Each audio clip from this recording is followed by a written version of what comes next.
Hello guys, welcome back to the Goria channel. Today I'm gonna discuss about some numerical questions which comes in the ARS or ICNet or even in the GATE exam.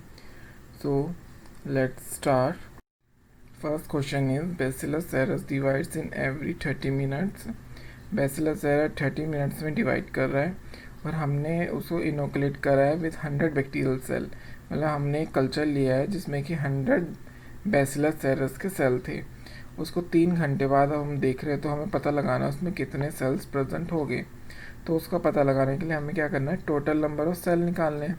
तो total number of cell निकालने के लिए हमें एक formula है 2n into initial number of bacteria, जिसमें n है वो है नंबर ऑफ जनरेशन। तो नंबर ऑफ जनरेशन के मतलब एक सेल 30 मिनट में डिवाइड हो रहा है तो 3 घंटे बाद कितने, मतलब 3 घंटे में 6 टाइम 30 मिनट्स आ गए। ओके, तो कितनी जनरेशन होगी, 6 जनरेशन। तो क्या हो गया 2 की पावर 6 इंटू 100। ओके, ये हो गया फॉर्मूला। हमने वैल्यू पुट कर दी इसमें, n की जगह 6 कर दिया। 6 का नंबर ऑफ जनरेशन, जनरेशन कैसे निकली, 30 मिनट उसका डिवाइडिंग टाइम है। तो एक जनरेशन, एक सेल का कितना हो गया 30 मिनट, उसमें 3 घंटे में कितनी जनरेशन हो गई, 6 जनरेशन। तो कितना हो गया 2 की पावर 6 इंटू 100। तो हमारा क्या निकला इससे, 2 की पावर 6 होगी तो कितना 64 इंटू 100। तो आंसर क्या आया 6400 सेल। तो आंसर ही 6400 सेल्स हो गए 3 घंटे बाद। तो आप इस क्वेश्चन को ऐसे सॉल्व कर सकते हो। Second question is a bacterial culture has initial cell density of 10 to the power 3 cell पर ml। एक बैक्टीरियल कल्चर है, उसमें जो सेल की डेंसिटी है उसमें कितने सेल्स हैं, 10 टू द पावर 3 सेल्स है पर ml। और 6 घंटे में उसकी डेंसिटी कितनी पहुंच जाएगी, 10 टू द पावर 6 सेल पर ml। अब इसका हमें जनरेशन टाइम निकालना है। तो इसका जनरेशन टाइम हम कैसे निकालेंगे, पर एक फॉर्मूला है n equal to log 10 NT minus log 10 NO divided by 0.301। जो 0.301 है ये फिक्स्ड है। अगर हमें जनरेशन टाइम निकालना है किसी का तो ये जो वैल्यू है 0.301 ये फिक्स रहेगी, ये कभी भी चेंज नहीं होगी। ओके, ये सेम ही होगा। इसको हमने इसी नंबर से ही डिवाइड करना है हमेशा, तब भी कभी भी हम जनरेशन टाइम निकालेंगे तो इसको हम कैसे करेंगे, तो NT क्या है इसमें, पॉपुलेशन आफ्टर टाइम। तो पॉपुलेशन आफ्टर टाइम कितनी है हमारी 10 टू द पावर 6। और NO क्या है, पॉपुलेशन बिफोर टाइम। तो बिफोर टाइम कितनी थी 10 टू द पावर 3। अब इसको हम वैल्यू को पुट करेंगे तो log क्या आ जाएगा फिर, log n equal to log 10 multiply 10 to the power 6 minus log 10 10 to the power 3 divided by 0.301। तो log 10 कट गए, ठीक है, ये कट गए। अब क्या बचा, 6 बचा ऊपर का और इसका 3 की पावर बची। तो अब इसको हम ऐसे लिखेंगे 6 माइनस 3 डिवाइडेड बाई 0.301। तो हमें क्या मिलेगा, 3 divided by 0.301 equal to 9.9 something आएगा आंसर आपका। तो इसको हमें कन्वर्ट करना है। तो आगे जा क्या आएगा फिर, एक जनरेशन। तो इसमें जनरेशन कितनी आई है, जनरेशन टाइम कितना आया, 1 जनरेशन। ओके, जो मैं बैक्टीरियल कल्चर लिया था उसका एक जनरेशन पास हुआ है सिर्फ। तो जनरेशन टाइम आप ऐसे निकाल सकते हैं। थर्ड क्वेश्चन, एक बैक्टीरियल कल्चर था, उसका इनिशियल पॉपुलेशन डेंसिटी कितनी है उसकी, 10 टू पावर 3 सेल पर ml। सेम क्वेश्चन है, सिर्फ वैल्यू में चेंज है। और 6 घंटे बाद उसके जो सेल है उसका कितना पहुंच जाएगा, 10 टू द पावर 9 सेल हो जाएंगे। तो इसका भी हमें जनरेशन टाइम निकालना है। सेम फॉर्मूला से हम जनरेशन टाइम निकालेंगे जिससे हमने पिछले फॉर्मूले से निकाला। तो इसको करने के लिए पहले हम क्या करेंगे, ये फॉर्मूला है n equal to log 10 NT minus log 10 NO divided by 0.301। तो same, population after time 10 to power 9, population before time 10 to power 3। तो इसको वैल्यू को पुट करेंगे तो इसके बाद क्या आएगा, 9 माइनस 3 डिवाइडेड बाई 0.301। तो जब आप डिवाइड करोगे तो आपको आंसर मिलेगा 19.9। तो इसको ओवरऑल करके मतलब अप्रॉक्स करके कितना आ जाएगा हमारा 2 जनरेशन। ओके, तो ऐसे आप जनरेशन टाइम इस फॉर्मूले से आप निकाल सकते हैं।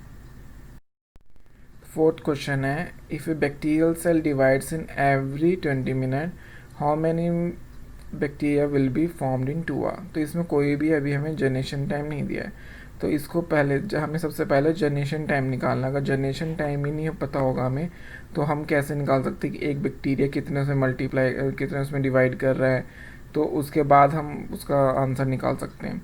तो सबसे पहले हमें जनरेशन टाइम पता होना चाहिए अगर कभी भी हम बैक्टीरिया का सेल का पता लगाना है कि कितने सेल प्रेजेंट हो गए फाइनल उसमें।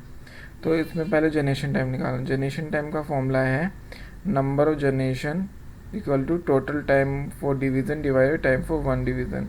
तो टोटल टाइम फॉर डिवीज़न क्या होगा इसमें 2 आवर्स, फाइनल तो टाइम यही है। तो 2 आवर्स मतलब 120 मिनट। और एक के लिए टाइम कितना, एक सेल कितने में डिवाइड कर रहा है 20 मिनट्स में। तो कितना हो गया 120 डिवाइडेड बाय 20। तो आंसर क्या आएगा 6 जनरेशन। तो इसमें कितनी जनरेशन पास हुई 6। अगर एक सेल 20 मिनट में डिवाइड कर रहा है तो 2 घंटे में मतलब कितनी जनरेशन होगी इसकी 6 जनरेशन। तो इसका फॉर्मूला क्या हो गया, अब इसका हमें सेल का पता लगाना है। सेल का पता हम कैसे लगाएंगे, फॉर्मूला है उसका F equal to I into 2n। n क्या हो गया number of generation, F final number of bacteria, I equal to initial number of bacteria. तो इसको पुट करेंगे हम, वैल्यूज़ को पुट करेंगे फॉर्मूले में, तो क्या आएगा I क्या हो गया 1, क्योंकि एक सेल है ठीक है जो कि 20 मिनट में डिवाइड कर रहा है, और इनिशियल 2 की पावर 6 क्या है नंबर ऑफ जनरेशन। तो कितने नंबर ऑफ सेल्स हो गए 64 सेल्स हो गए in 2 hour. After 2 hour they will be 64 cells. So okay, question is, if you start out with a population density of 200 CFU per ml of bacterium that divides every 20 minutes, what will be the population density at the end of 2 hours। तो इसका पता इसके लिए भी हम सबसे पहले generation time पता लगाएंगे, क्योंकि हमें जनरेशन टाइम नहीं पता है।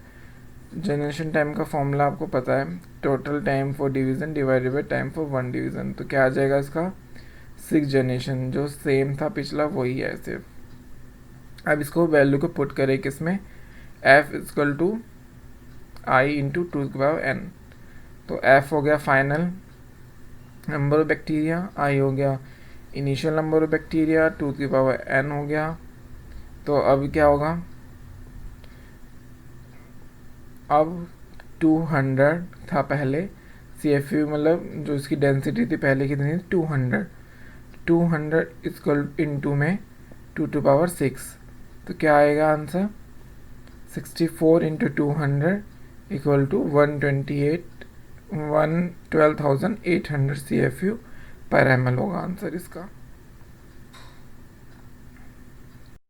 6th question is, bacterial cell divide once in every minute and take 1 hour to fill a cup, how much time will it take to fill half the cup।